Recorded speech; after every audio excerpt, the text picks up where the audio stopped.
So welcome to the second episode of Tessiant Talks. This is the series where we sort of try and do a bit of a deeper dive on specific aspects of things that we're interested in generally and that are going on in market. Today we're here to talk about retail processes, retail excellence, retail efficiency, how we want to describe that. So I'm obviously Matt Neal, I'm one of the managing partners at Tessiant. I haven't worked in retail since I was 18, so my knowledge of retail process is going to be very, very rusty. So treat me like an 18-year-old Saturday person. I'm here with Stuart and Ross. Do you guys want to introduce yourselves? Tell us a bit about yourself. Yeah, morning. Stuart Smith, managing partner for Tessiant. Background in retail, so Tesco's for 25 years.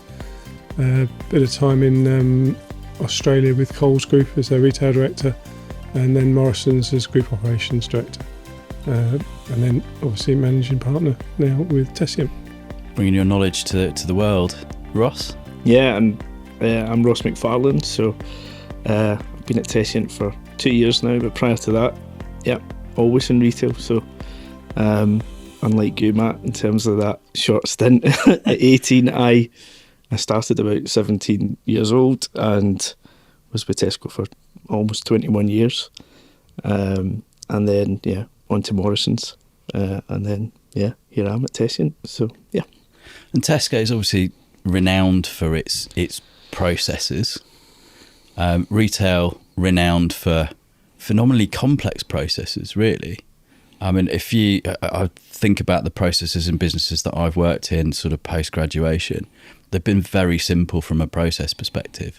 So I'm diving straight into the complexity. What makes retail such a complex place to work? I think it's people all the way through the business. So trying to get all different people lined up on the same mission all the way through, whether that be the product, the sourcing, the quality, the transport, the logistics, the movement and handling, and then the placement, making it right for customers and having that customer lens and ensuring then that all of that contributes to a great product at the right time, at the right quality, at the right price. And each customer equally is looking for something slightly different as well. So it's quite, it becomes quite a high bar, and therefore lots of moving parts, lots of handoffs. That's where you see the complexity and or the value, depending on how you look at it. I think in addition to the people part, if you just look at the huge volume of input that you've got to get through thousands of products and hundreds of suppliers into a chain through hundreds, maybe thousands of stores, and then out the other end to hundreds of thousands, millions of customers and all those transactions. And everything's got to be there, right place, right time. So how many thousands of SKUs would a national supermarket have? If you're looking at an average supermarket, probably about 28,000 products. And then you've got all the different conditions as well, right? So you get different temperature regimes. You've got products like sandwiches that are coded for like 1, 2, 3 days, through to general merchandise products with huge long lead times coming from long distances away, and then everything in between. So yeah, lots of products, lots of different conditions, lots of different things to think about that you've got to then put procedures in place, systems in place to try and simplify as much of that as possible.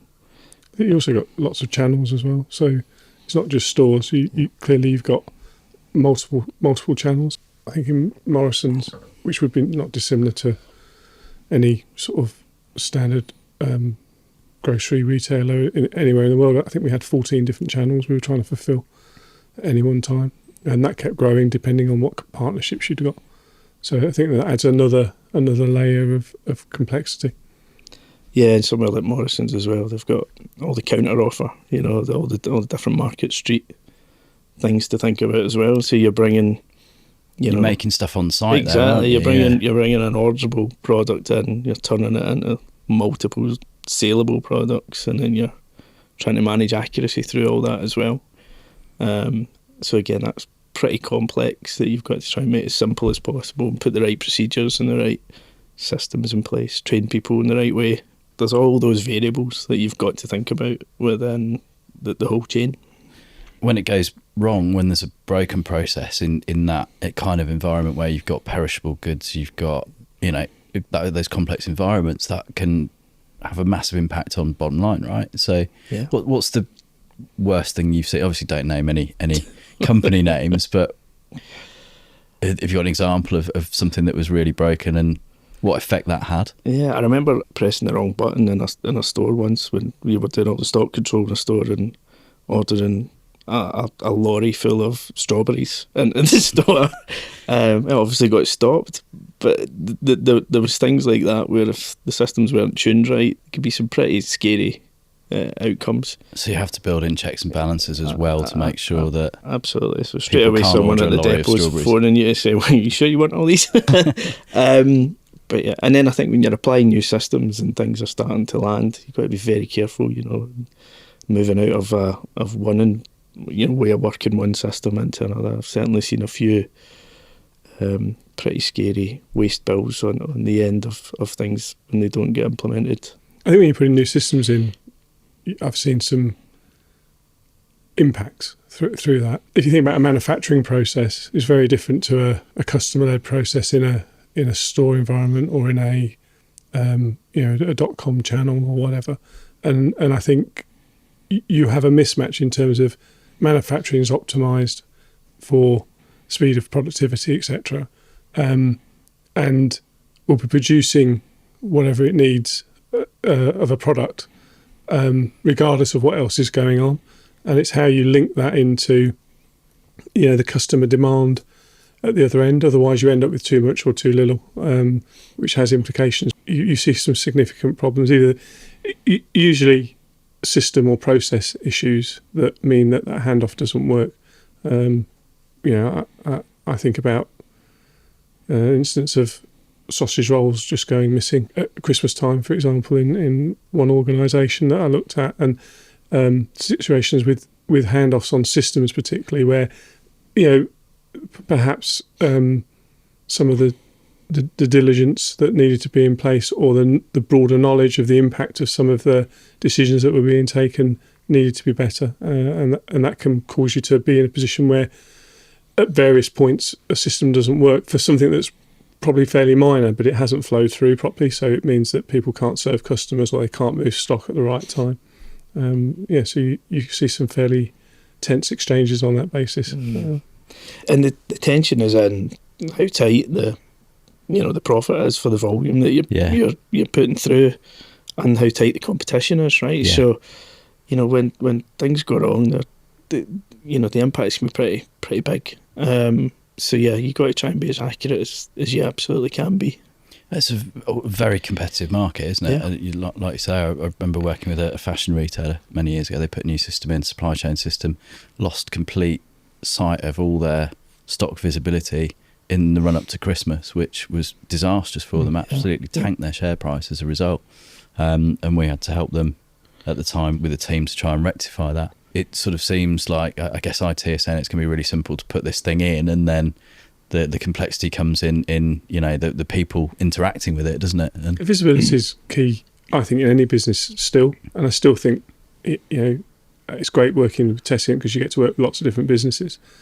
And you can help lots of different businesses. But I think I still see businesses striving for and struggling with visibility of their product and how that interacts with their relevant processes, regardless of what product it is, frankly. It could be clothing, it could be non-food goods, etc. It can be perishable goods. All of them struggle with visibility, or systems that are not optimised to their full extent. Some people have got some good systems but are not using them to their full extent, so there's better value that you can create there. And some are coming from quite a low base, and it's how you can do that in generation jump, using other AI and various other bits in an appropriate way to give you some visibility and advantage. Why is visibility such a challenge then? I think to Ross's point, it's coming from so many different sources. The product, it's either being amalgamated from a manufacturing process and then being handed off, or it's being almost made as it goes. And then it's how it moves from so many places and through so many different channels. Even to the point that even if you can get it all the way through from the manufacturing process to a point that you've got it in a warehouse, and you might need multiple warehouses, but a warehouse, and then which channel do you send it to first? Because you might have 6 or 7 pools on the same product pool. And if you haven't got the right visibility and forecast model to get to that stage, then how do you decide which channel of customer interaction and demand is going to get first pull on that stock? And then in some cases, it will just naturally go to one place and people don't realise it's gone and already been allocated in their sort of system to place A, and actually there's customers in place B and C and D waiting for it, whether that be a physical customer store or whether that be through a digital marketplace or whatever. So I think that adds complexity, and people haven't got full visibility, and they're putting systems in to try and do that. But even so, again, knowing that the systems are only as good as the rule set that you put around them, the process you put around them. I think I see people missing that quite a lot because they look at it from a perspective of, I've got a new IT system. The IT system has been sold to me. It does X, Y, and Z, and it will do. But actually, it's how you frame that in your organisation's infrastructure that makes a difference. I think there's a bit in, it's that cliche, right? Rubbish in, rubbish out, in terms of what that starting point is. How accurate are you at the start? How simple is it around one code per item, all that type of thing? It is one big factor, because when the starting point's wrong, then you're just adding more variables on that as you go through, and it just gets worse and worse. Kind of chaos theory, it just keeps going. And the second is, you've just got so many human touch points, interactions, especially in live stores, rather than dark stores or kind of .com fulfillment centres, or warehouses, but in the real live stores, you just think how many millions of human beings are touching the product to get it on the shelf and then taking it off the shelf and scanning it through the tills, or indeed walking it out the shop in terms of theft or loss. So there's just all those variables that make accuracy then very, very difficult to manage in some instances. And so what are the ways around that? I mean, technology's obviously improved over the sort of 20, 30 years you've been doing this, right? We've got things like RFID and less places where people are going to be keying things into something, presumably now. I think it depends on the maturity of the business. So I've seen businesses at one end of the scale that have got good systems and then they're building on top. And then you've got businesses that are coming from a lot more simplistic base but have probably exploded their customer base and their route to market, and therefore have realised they then need to invest more. So I think you've got both. I think a common denominator in both is that people will have worked usually in organisations for a long time, and they've got very good at finding workarounds or way arounds what they do. And so I think you need some good leadership from that organisation, or some external viewpoint, if you like, to sort of cut through the art of the possible. What I see when people are buying new systems when they're coming from a low basis is that they buy a system that's pretty capable, but they don't get the full use of it because they're still putting in that sort of human intervention, because they've got a team of people that, we do this really well, we think, and therefore we should be able to continue that process. So they bend the system to that. The application of AI is a good example. One of the organisations I work with had got lots of really knowledgeable people that were trying really hard to make stock management decisions. And they would do that off of their own sort of, very good knowledge base, and had done that for years. But as it got more complex, they'd be 50% right some of the time, 50% wrong some of the time. The reality is, when you've got an AI forecast and you're using it in the right way, you might be doing 25 million calculations per day. There's no human being that can work all those variables, and consequently, it's about how you blend the human element into it in the right way. Whereas people tend to make small steps and dilute on that basis. Yeah. And I think the same happens again when you've got a better base. That next stage and where you go to and what the art of the possible is and how you create value is again, it needs some clear guidance and thought. And how do you take people on that journey then, from a company who has people putting things through spreadsheets and their own workarounds and an off-the-shelf process, which in many ways could be better, but they start to try and change that system to bend to the process rather than changing the process to bend to the system? I think you get both. You get some really sophisticated systems that have been built up over many years, and have been very successful, and therefore there's risk in changing too much as well, because they might lose some of that advantage. Versus, I'm coming from a spreadsheet, but I feel like I've got control, and then I'm giving control. You need the engagement of the team, taking them on the journey, trying things really quickly in small, bite-sized chunks that that fail fast thing in a controlled manner, and then scaling fast once you've worked out what the process should be and that people are comfortable with it. I think giving very clear parameters and principles and then reviewing it against that. The amount of businesses you go into and say, well, how much variability do you want? And they haven't really said, so I think in the past year I've gone in and said, we're only going to have 10% intervention. And that's our aim, because we think we can get the best out of the changes, the system, etc., on the basis of that. And therefore then reviewing the hell out of that to get to the right answer. Whereas lots of businesses just go in, they've not really set the parameters in the first instance. So it's very hard then to judge your progress against that. And you'll get progress, but you might not get the full value that you could be getting out of that system. And I think that's true at either end of the scale, if I'm honest. So I think there's a really good set of balanced measures that you hold not just the IT team, not just the supply chain team, not the commercial team. It's a very multi-teamed approach. Everybody's got a piece of the pie. Yeah, and I think being very clear about what all those metrics are is really important. I see quite a bit of, different people with different opinions, with different metrics and different intentions, and all of a sudden you're cobbling together something that, isn't really one version of what you're trying to create, So I think that's really important as well, that comes together, that everybody's very clear on what those metrics and conditions need to be.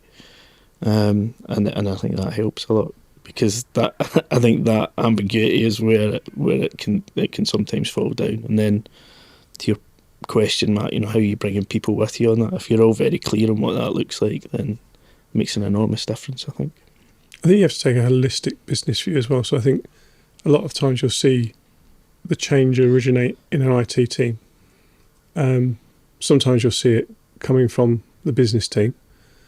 But I think the blend of the two, and I also think you need, it could be internal, it can be external. You need an overarching mission, if you like, to bring all that together. It can't just be an IT change. It can't just be either a business change, and it needs to be the two harnessing each other's skills. And some organisations are set up to do that, and they've got an internal sort of change or transformation team that could help. But even then, it depends what their outside business view is. I feel very lucky to have a grounding in Tesco that really helped train me and be exposed to lots of different circumstances. But then equally, as you then work with other companies, and particularly under the consultancy role, seeing lots of things, you can see the commonality and challenges where people don't look at things in that holistic way. They haven't got outside reference, or they're looking at a parent company in some examples where they're taking their lead very much from that parent and the IT and all the processes, and then suddenly they've perhaps gone out on their own or whatever, and they see they've got to all replace systems, etc. I've seen that where they haven't got necessarily a frame of reference, and so what's on the market, how do you then blend that? And that's all fine, but if you don't blend that into the right business-led change with business outcomes, then I think you can lose your advantage. Yeah, and just building on that around Tesco, because I grew up in Tesco, and didn't know anything different until I left, right? And actually understanding from the shop floor through all the different roles that I had, you could see that commonality and the consistency and the process and the application of it, and everybody really knowing where their role started and finished, and then actually being able to go and work with other people now, and you revert back to that actually, and the processes and what you were trying to achieve, even like in those very early days when I was just starting in Tesco, you know, things that store managers trained me on still ring true now. We just got an awful lot more technology around us to try and support with some of the bits that were quite manual and had to be done in a different way. So I think applying all those types of principles is great, and then it's finding the right points in which to utilise the technology, and I find that really exciting because that's where you can bring that thinking together. And is it the years of experience from shop floor onwards that allows you to look at a process end to end and go, well, if I make a change here, that's going to have an effect here, but it could also have an unintended consequence somewhere else? Or do you have to have the sort of brain that works that way? I think it's drummed into you that it's always about customers. So you're always coming from the customer end, regardless of the organisation.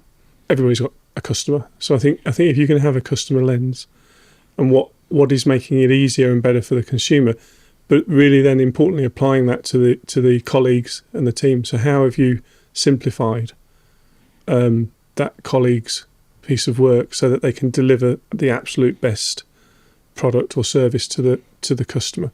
And I think if you then take that all the way back to the sourcing, the manufacturing, everything, then you have a chance of simplifying and utilising, you know, technology or the process in a way that will give you the best result. I think people get very excited about the technology and or all the things they need to do, and that they can overcomplicate and lose sight of how easy have you made it for the colleague to deliver that sort of groundbreaking service or product to the consumer in a consistent way, you know, in a way that people can rely on. Particularly with all the challenges you've got now, whether that be the economic climate, whether it be the geopolitical climate, or whether it be, you know, COVID, etc., all of that has come under pressure. The businesses that I see prospering, surviving, growing, I think have embraced aspects of that, or if not all of that. Yeah, it's keeping that consumer at the heart of it. What was that? What Tesco got so right about it? Then, do you think? I think so. I mean, I still, you know, sound like Tesco converts, and we had a great time there. I've been really lucky to work with businesses all over the world. Tesco's clarity of thought and process is still the strongest I've seen and found. I still perceive that it's still at the heart of their ability to adjust. You know, they adjusted in COVID really well. Their online business grew, and they were able to cope quite well with that increase. And I think that's down to the blend of their, you know, IT systems, etc. But they were able to react really well from a people and process perspective to cope with that you know, clearly quite a significant change. It's building a muscle, isn't it? I think it's a Simon Sinek quote about how you could take all the people out of an organisation and replace them with all new people, and if it's the right culture and then the same things will happen. Yeah. And that seems to be the case over there through multiple changes of management, right? Yeah, and I think it's that stability and structure and the base that, you know, means that maybe they don't have to do as much thinking on that as some of the other companies that we, you know, maybe work with and interact with.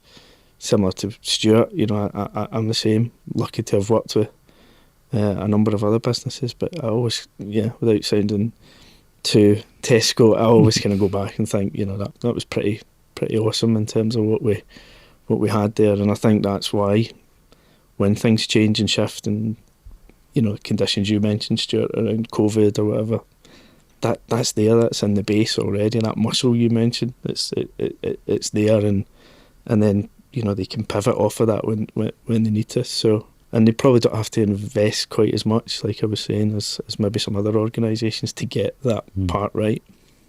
So it's given you guys a good grounding and a good sort of resilience and stuff. What other companies do you see in market that you really admire the way they approach things? And there's multiple. I mean, I think there's lots of different quality of product and the way Whole Foods deliver product. I've always admired. I enjoy shopping in there. Apple. There's multiple companies. I think the aspects are, how do you get how do you get a really good base in? And then I also think the other thing that people miss is, once you've got that base, it's also the continuous improvement mindset, and continuing to innovate or continuing to challenge how things are done, not just because it works. It's what other value can be created, and I see that in some of those companies I've mentioned where they've continued to innovate. It's that continuous improvement mindset that again always has the customer as the beneficiary, and that in itself creates sort of that virtuous circle of value. But it's almost like in different parts of the organisation, whether it be in the logistics team, the buying team, the marketing team, which ones are ready. And it's very few companies have got all of those teams all thinking in that way. Some do, but not all. I think I just try and judge it from a consumer point of view, actually. So who are the organisations and the businesses and the brands that delight me as a customer? And I think you can then kind of go back through that, and you kind of really understand that those are the ones that are operating in the right way versus the ones that disappoint you. I find it fascinating to work with you guys and some of the other people that we work with, and the lens in which they look at stuff. I was in a Dubai mall with a couple of fashion retail experts a few months ago, and they were sort of pointing out why certain windows worked and others didn't. And I was like, well, I just would never have noticed, but certain shops I would have gone in and actually been drawn into without realising. So I find all this stuff absolutely fascinating. What's happening in technology at the moment for these sorts of things? What are the big things that companies are talking about? I think the thing I've experienced more since joining Tessiant is it seems to be kind of end-to-end supply chain, systems and processes, and that seems to be where an awful lot of the attention is focused. And back to right at the start of our conversation here, the I don't know, many millions of distribution points that you've got of product and outlet or store or location. How you're using all that data, all those data points, to manage that as efficiently as possible seems to be where an awful lot of the focus is. And there's an awful lot of technology companies, however many every week, entering the market, with a solution on a lot of this stuff. There seems to be an awful lot of, what does AI really mean?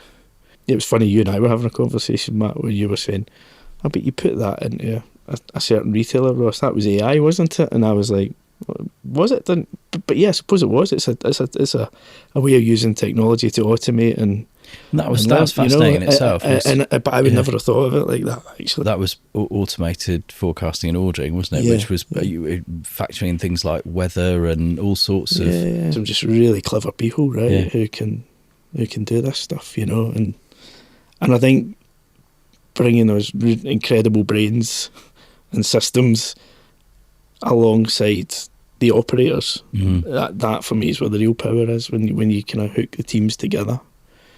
I've definitely seen some organisations where there's we know best over here on the technology side, and it becomes a bit of a divide between the operational side, and I think when you bring that together, it's really powerful. It's having that view from multiple angles, isn't it, and multiple sort of ways of thinking about the problem. Because you guys have got a phenomenal retail background, and you think of the customer first, and somebody who's perhaps building algorithms doesn't have that frontline knowledge, and therefore needs both together, really. Yeah, it's a blend. We've got involved with all the forecasting models, how do you deploy them in a sensible way. I think what I see a lot of, whether it be, we've done some ERP work where people are replacing their ERP, massive undertakings, and can be quite daunting and dangerous. Yeah. The same with, I need a better forecast, or I need to automate, or automation in sort of robots and all that sort of thing. So it's really exciting because there's a whole suite of things that you could do. I think what we've helped people with is who should you work with? The RFI, RFP process, getting good value in that for people because again, I find it really interesting all the different organisations that you across that tech landscape that we've grown knowledge of because of working with all these different organisations. But I think how you get into that and do it in a way that is pragmatic and hits the ground and is bite-sized. ERP is a really good approach in terms of I've got to change all this, but all the data needs to be right. So there's a whole piece around how do we manage the data. Then and all those connection points that you've then got to do. But I think having the business leadership knowledge to then cut through that and get to, what pragmatic things you're going to do to make it land in a safe way, but then also being able to then accelerate that once you've understood it. And that applies to the forecasting systems that you've got the AI background in and all the other systems that you might choose to do. So I think we've been lucky enough to see lots of different aspects of that. But I think a key difference is how can you get that in a safe, profitable, cost-effective way to help benefit your colleagues and customers as quickly as possible. Whereas I think people can sometimes get quite lost in the enormity of what they're trying to change. It can be a very long program, which then frustrates people and loses people's confidence. There's no point in designing a phenomenally impressive, complex process if it's just going to sit on a shelf because it's unimplementable, right? Yeah. So and there are organisations that have bought some really good tech product, but have then not proceeded with it, or have not got best value from it, or are struggling to find the way to get it in a way that is operationally useful. I think it can be underestimated as well, the data. I think I heard Anna talking one of these about data condition, and it's back to that rubbish in, rubbish out. And whatever the kind of processor is that's sitting in the middle of it all, it needs to be fed with the right data and the right type of condition in order for it to work properly, And then secondly, how do you maintain that data in the right way, through the right data governance and whatnot. Some people think it's maybe a little bit of a boring, dry subject, but it's really important. Where do companies start with that? Because that's the number one thing that we find, right? Is that you go in and there's there's no point in feeding an AI with data which is incomplete, mismatched, duplicated, whatever. Wrong attributes. Exactly. It doesn't become important until you start to try and change stuff. So I think about putting an AI forecast system in just one department in a major grocer. The department got about 600 lines. So that's not too onerous. But the reality was that the data they were holding, which was not an issue yesterday because it didn't matter, they'd actually got 25,000 lines because they had never deleted any of the variants in the last 10 years. Because there was no need to keep maintaining the attributes that Ross talks about. So you were trying to, manage 600 lines through the organisation, from sourcing all the way through to the shelf edge, and you weren't able to do that because you'd actually got data that spread across 25,000 lines, which could be, every size of strawberry punnet that you've ever sold. In the history of that organisation. So you've got to then start cleaning that up and then working out how you're going to maintain those attributes going forward. It's just making my head spin thinking about that. So where do you even start with something like that? I remember not being able to get orders through because there was a decimal point in the wrong place, or in a price that was nothing to do with the ordering system, but it took a feed from price that no one knew.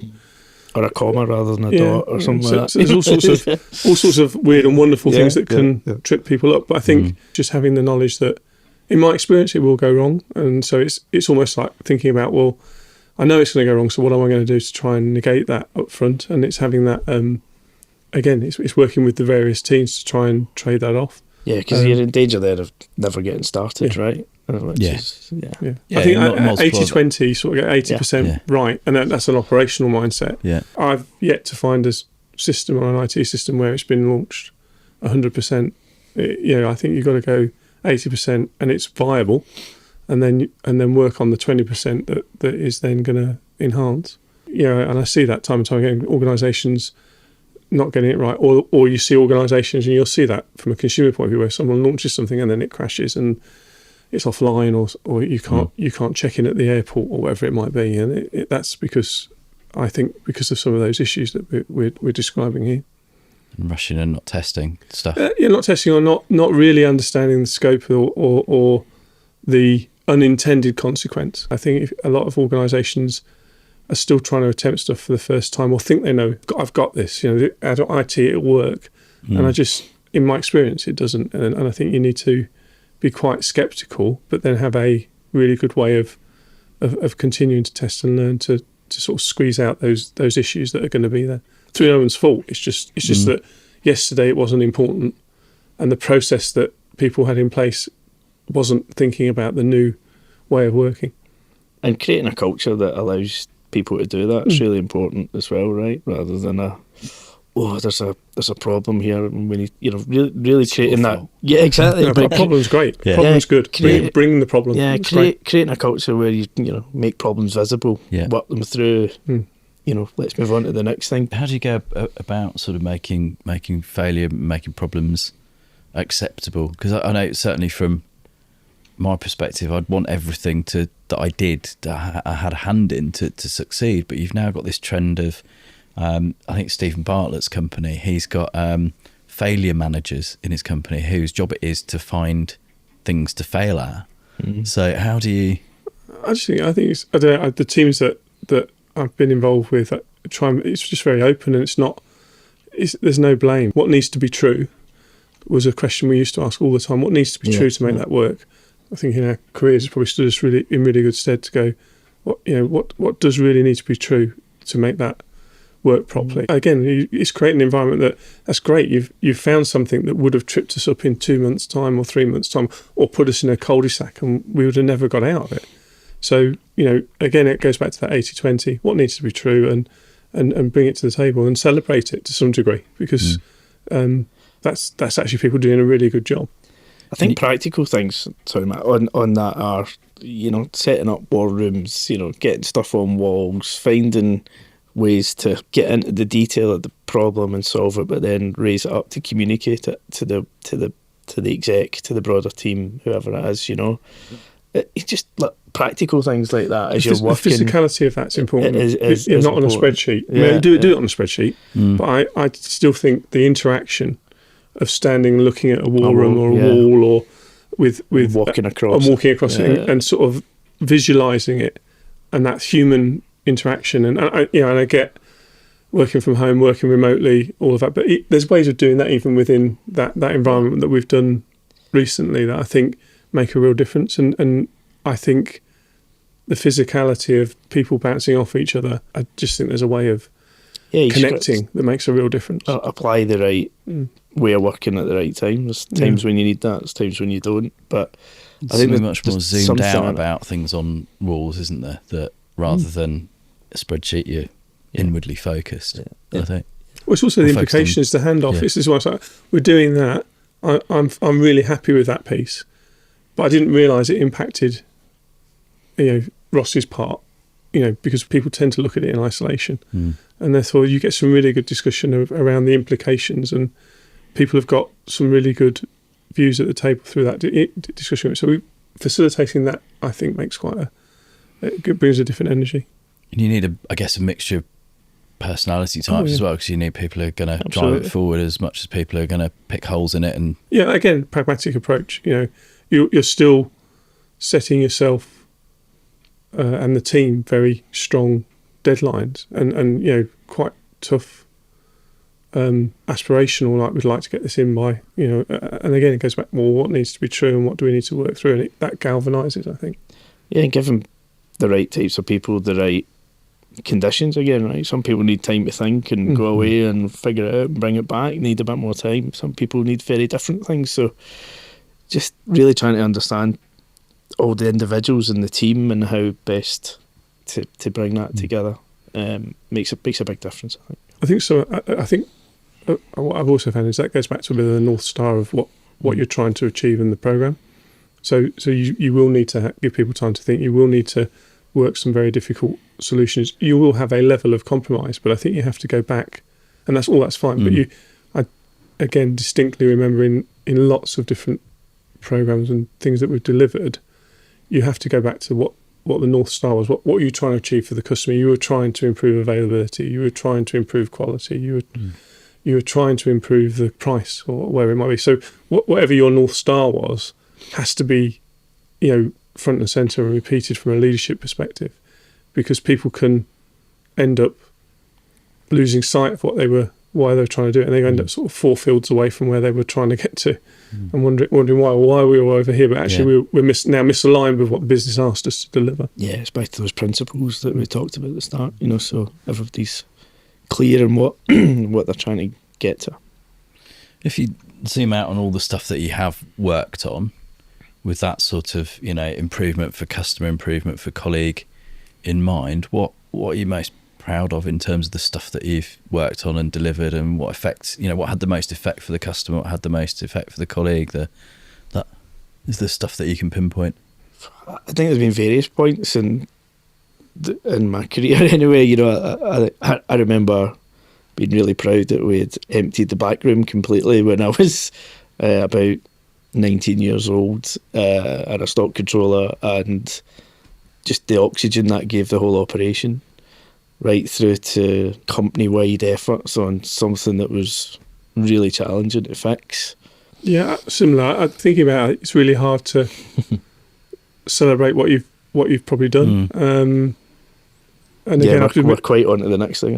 What's next, sort of thing. But I've been really lucky to be involved at different points in the careers, and I think I've been lucky enough to work in different cultures. Whether I worked in Asia, I've worked in Australia, I've worked in America, and obviously the UK, and each has got different cultures, each has got different ways of thinking. I suppose in a broadest sense, all the different companies that I've worked with or for, and continue to do so, it is making the difference that they're able to achieve, or we collectively. And I see that even now as a consultant, being part of that team and helping them achieve a goal that they've found really difficult, and that ultimately benefit the consumer that they're serving. I remember being in Malaysia and being able to change the working environment because we solved the flow of goods. Similar in the US, working with a client out there, being able to empower the store teams to make some better decisions, and again, a better environment, better visibility of stock, better availability, better customer service. So it's all the ability to go through your career making things better with teams of people. It's good fun. One thing that's on a lot of retailers' minds at the moment is the level of crime within retail. That seems to be a real concern for people working in shops, facing shoplifting rates and violence. What processes can retailers work on to help that, to try and relieve that? I think, it's really complex, it's really tough. I think different jurisdictions, different, depending where you operate, there's more challenging stores, more challenging environments. There's not one answer. I think there's more investment needed in certain environments, whether that be security investment, whether that be camera tech, whether it be there's lots of things now that can monitor and inform in a better way. One of the simplest and best things that I've seen in multiple environments is that customer engagement, and that I always remember doing self-checkout rollouts in multiple countries and jurisdictions, and just that, saying hello to a customer and genuinely helping them at that point, they'd be far less likely to steal or to do something untoward. I don't think you necessarily solve it. It's a societal problem. I completely. I think it's government, societal. I think it's a real shame that we've gone from 4 or 5 years ago, when retailers were key workers and heroes, keeping us fed during a pandemic, to having to live through the kind of stuff that they're going through at the moment. Well, I think there's one part which is just protecting colleagues and what they have to go through and experience, particularly at the minute, is shocking, right? I've been there myself in stores when you're having to do this type of thing, but when you feel like there's nothing coming behind it to support because of the pressures that police are under, the government, all that type of stuff.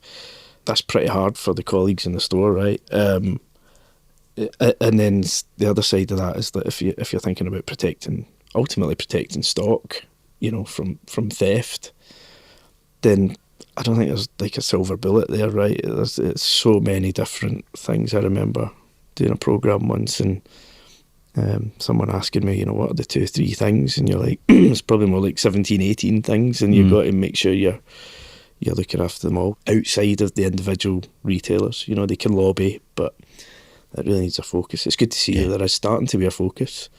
But yeah, I think it's been discussed a lot more and in a lot more high profile places. I was chatting to Alistair McGeorge the other week, and he's chairman of the BRC at the moment, and they're taking it up as his number one concern. He was talking about process improvement not being transformation, and transformation to him is breaking things and then building something new off the back of it. I was just wondering what your opinions would be on that. I think sometimes we can get hung up on the words, right? It's a bit like the AI earlier. What does it really mean? Transformation, what does that really mean? For me, it's just about positive change, and then it's just the scale of that is the transformation or not. So I think you can probably be fairly transformative and affect big change by sorting out processes. It all just depends where you're coming from as a base and where you're trying to get to, right? So yeah, I try not to categorise it too much, just understand the as is and the to be, and then the difference that's in the middle is the change. I think similar. I think it is a scale. And I think depending on where you are in an organisation or what you're looking at will likely depend on the scale of the change. It could be anything from changing the makeup of this product within the manufacturing process to I need to change the infrastructure of my distribution depots and how they work and what level of automation I want and so on and so forth. It is still, the scale's very different maybe, but it's still process change. Yeah. I think I'm not sure I'd want to break something. I think where you're trying to do something new and there might be a new market or a new, Alistair might be referring to that type of opportunity. I can think about where, organisation doesn't do wholesale. It's a retail business, but then chooses to do wholesale. Then that would be transformative in terms of, and more than just process change, because you're creating a whole new approach, but you're still having to then leverage what your core business is. It's scale, and then it's a difference between process improvement at various scale within your core business versus where you're trying to drive new business or a new way of working or a new market. Yeah. So I think I'd categorise it in those two spaces. Thanks very much for joining me today to talk processes in retail. Thank you. Thanks for having us. It's been good fun.